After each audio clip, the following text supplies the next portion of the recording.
What up, what up, what up, what up? Back to the Prison Get Down show with me, the host with the most. You know, in prison, everybody gets a nickname. I don't give a fuck who you are, you get a nickname.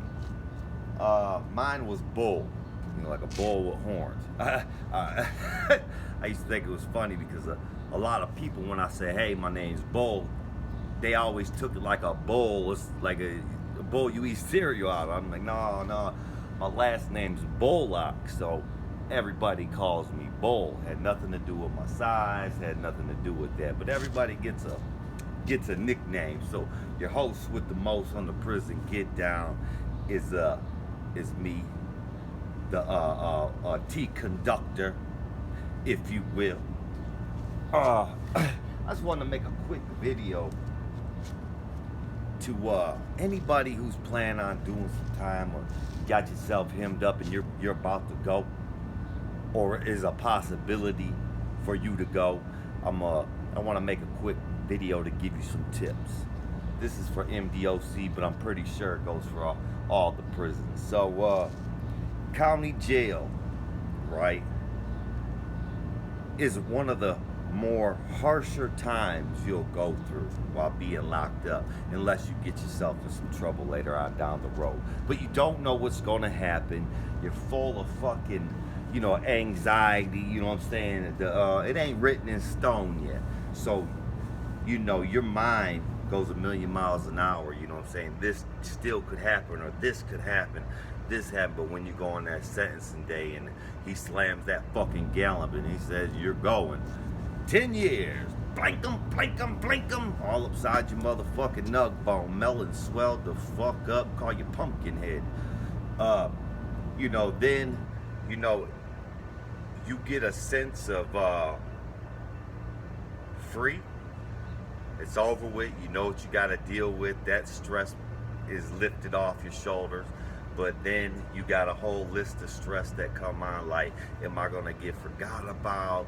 What am I gonna be like in 10 years? People are gonna forget me. If you got a girl, you might as well chalk it up now. I mean, she is going to fuck. Wife or not, she will be getting some type of dick within the next 10 years. And that's a fact. There's no way around it. So stop fooling your motherfucking self. The best thing you can do is have an open relationship with her so she knows, hey, I don't want to know, but if it happens, do not ever fucking tell me, and there is no relationship in it.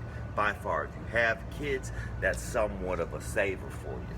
But you gotta think, man, it's bound to happen. Your old lady went for 10 years, you're gonna be dicking something. Your old lady went on vacation with her meemaw for 2 days, you'll be fucking something. So you can't be mad at nobody but yourself.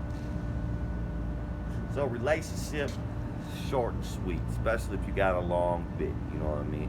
Hold on tight, support me, hold me down for these 10 years. Something happened. You don't need to stress me out even more. I'm gonna come out preserved, looking right. You don't want to ruin your chance when I get that prison glow and I step out, because I'm be swinging this thing, slapping anybody I want with it if you don't act right. And you're gonna be real sad and probably with herpes by then, and I don't want them motherfuckers either, god damn it. So anyway, a lot of people think fighting is inevitable. But today, I seen right before I went home, there's a lot of people that go in a prison and don't get in one fight. You don't have to fight at all. I mean, you ain't a bitch if you back down. You know what I mean? It depends on circumstance. If somebody disrespects you by taking your shit from you, yeah, fight for it. But if it goes along, you know what I'm saying, somebody cuts in line or somebody just calls you a bitch, man, you have a choice if you want to fight or not. You know what I mean? It's all circumstantially. I can't call every situation, but I've seen situations where, somebody called somebody a bitch and the dude didn't do nothing and that dude walked all over him. Now he was bitch the rest of his bit or the time they were together. Then I seen people who did do something and they go to the hole and they didn't go home on time because they got that major fighting ticket. And when they went to the board and said, well, the guy called me a bitch, so I whooped his ass. parole board saying, well, you can't handle yourself. We let you back out in the world, and somebody calls you a bitch. What, are you gonna assault somebody and possibly kill them? Because they got guns out there, you know. It's you gotta use your brain, man. A lot of things are circumstance. Everybody gets this whole idea that you have to do something if this happens. Like, if you stay to yourself and you stay in your lane and you stay away from the dumb shit. If you're in a cube and you hear the people in your cube or next to your cube, they're in a conversation jumping around and it's going that way, man, back the fuck up. Put your headphones out. Keep out the corner of your eye. Watch for them, but you don't have to get into it. Even if your name gets brought into it, say, oh, I'm good, I don't want no smoke. You ain't a bitch for saying you don't want no smoke. And another thing, so let's say that you go to the joint, you're new, you don't know nobody. And you hit the yard, you're there for about a week. So now you're getting out, you're walking laps more, you know, walking the track. You're gonna find someone, no matter what, from the day you walk in, the first half hour, somebody's gonna come up, what's up, man? What's up, brother? What's your name? And they're gonna wanna know all about you. They're gonna wanna know all where you came from. Did you just come down? How much time you came in? And it's not for no reason. People ain't generally wanting to get to know you just to know you. They want to fucking pinpoint what they can get out of you. It's all about how I can get something out of you, right? So especially if you're a loner and you look kind of weak. You got people taking care of you. You good? Do you need something? Right there's a pay attention, do you need something until you get your stuff? Pay attention to that. So if you say, yeah, oh man, let me get 5 noodles. I need a bowl, a cup.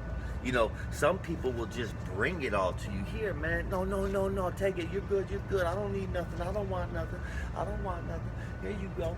So then that's usually people who has nothing. They scraped up this one from washing shoes or something. They scraped up 3 noodles for you, gave you their crusty ass bowl and cup for you to use. Then you get your property if you're fresh out of quarantine. Now it's store day. Oh man, well just get me this, that, and the other. Damn, you just gave me 3 noodles a bowl. You keep that bowl, man, and get you a new one too. That bowl's old anyway, so they kind of worked you out of a couple peanuts. That's what we call working you out of peanuts. And that's usually the lower grade of people trying to hustle, trying to prey on. They're usually not the fighting type that, you know, you could tell them no, fuck off, beat it, and, you know, nothing would probably happen. But it's their way to try to scam. Biggest scam, gangbang scam.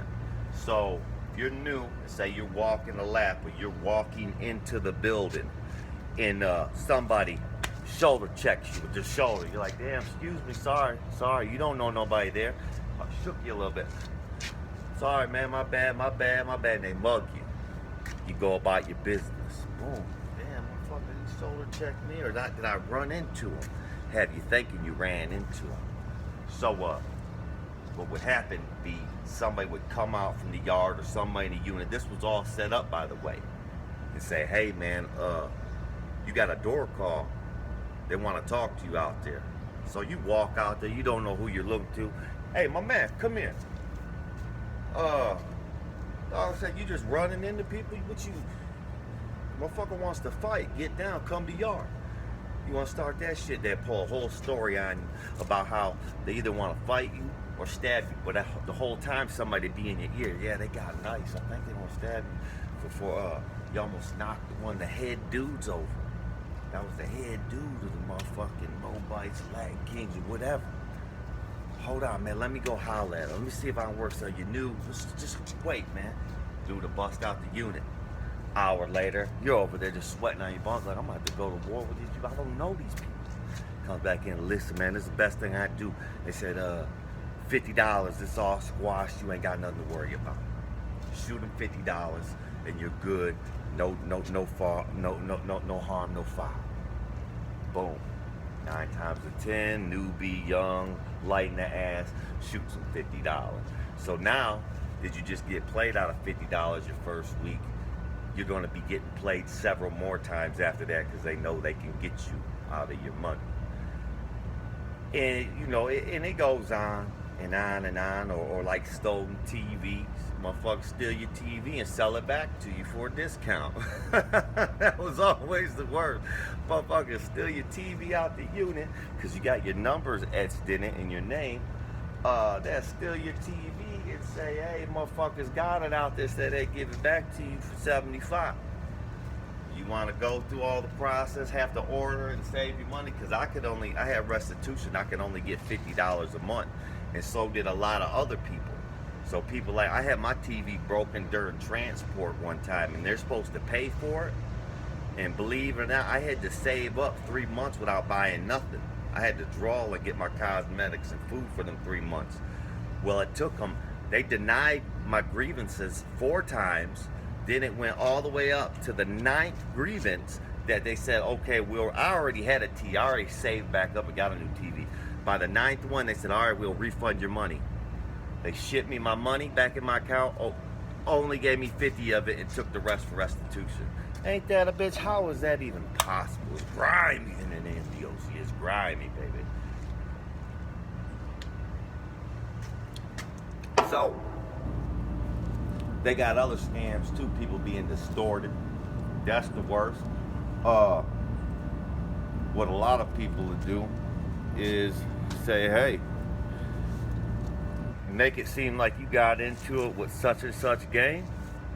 Like, you know what I'm saying, you got in trouble with, you know what I'm saying, Latin Kings or whatever gang it is. You be all set up. The Bloods would come up. $50 a month will protect you. So now people paying $50 for protection, and they ain't even protecting shit.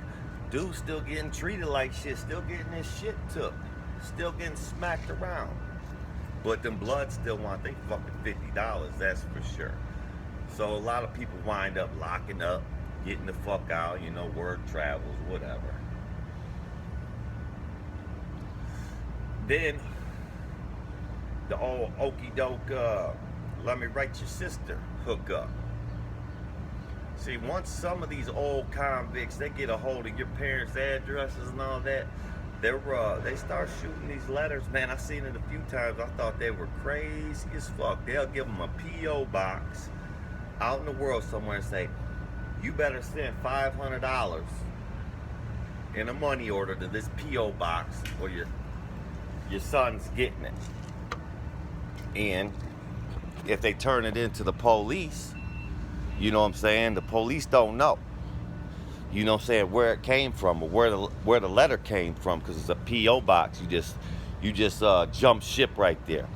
But I've heard of motherfucking people sending the money in. I mean, there's all types of ways to distort people while you're locked up. I'm trying to think of a few other little get downs on people, man. I always thought 2 for 1 was always a gaffle. That's where I go to somebody who runs a store within a store that's one person. Like, say me, I put $100, I buy honey buns and coffees and everything, and I got it in my room, and you run out before your store comes, you can come to me. I'll give you a bag of coffee now. No matter if stores tomorrow, you have to give me 2 bags back on store. So the bag I gave you and a whole extra one. I always thought that was kind of fucked up. Interest in there is through the roof, motherfucker. So, yeah, man, you gotta watch out when you go in there, because a lot of people too, they're not your friends. You'll know the friends once you get in there about 6 months and you get to mingle around. And you can't be tough in prison. You walk around tough with your chest poked out, somebody's bound to slap you. Because people take offense to that shit. Like, look, who the fuck this motherfucker think he is? Tough as fuck. We'll cripple him. We'll set that motherfucker straight for sure. So, just be yourself, man. Watch out for the little cons. Watch out for yourself. Make sure you got your shit locked up, man. And don't let people into your personal business so much. I did that one time, my second bit, man. I was heartbroken. I told this fat kid, and we rolled in together. You know, about the girl, she left me, you know what I'm saying? He was a heroin addict and all that. You know, we just kicking it, reminiscing. and we worked out a little bit together. He was all fat and lumpy, and one day he got mad at me because a weight slid and hit his foot with his soft ass. And if this bitch didn't start a motherfucker yelling at me, that's why our girl left you and this and that, and I like yelled all my business out. I took off on his ass. He ain't I bet you he won't do no shit like that again, because a lot of people are spiteful like that. They aim to hurt. People think that you're friends and you hold your conversation, and you know what I'm saying, like people are going to hold that and confidential. You know what I mean? You trust them to tell them stuff confidential. But the first time they get mad or spite, people will say or blurt out anything that is going to sting, that's going to hurt you when they say it. Or they'll know something you did that you thought he would keep in confidence, and as soon as he gets, you know, something up his ass, or she, they're gonna run right to them people and tell on you, straight rat status. I can't stand that type of person. As soon as you get mad, now you turn into a straight bitch. You weren't saying that shit a while back when you were all cool with a motherfucker. Now something didn't go your way and you're sitting there talking shit. And that's 90% of the world right now. I go through it all the time, here at work, home, everywhere. So everybody can be friendly as hell to your face and act like they're down for you, and you can trust them. They're not gonna say a word. As soon as you're gone and that next person's up, they're saying the same shit to them. You could tell me anything, I'm not gonna say nothing, brother. But they have a whole bunch of information that they heard from somebody else, and they're gonna put it all out there. Because they ain't got none of their empty souls. That's why I like to think of people like that. They're worthless. Nobody likes them. They have no self-respect. All they can do is try to start some drama. See if they can get something started, because they can't do shit on their own. You know what I mean? Like, they have nothing to look forward to. They burnt all their bridges. Nobody trusts them. It's just sad, man. I can walk through this whole world without talking to a whole or another soul. I ain't got to tell them nothing. I can go through this world with just hi, how you doing, and casual conversation about what's going on around us at the time. I don't have to tell nobody other than what's in front of us, and that's what you call a real motherfucker. I don't have to act like I got a bit of information to make me seem cool that you might want. If I'm around somebody that needs some type of bit of information from me, and that's all they need from me, I don't want you around me. Here I am blabbering, man. Prison get down. I'm just ranting on a break at work. Y'all keep cool, man. Get down with the prison get down, son.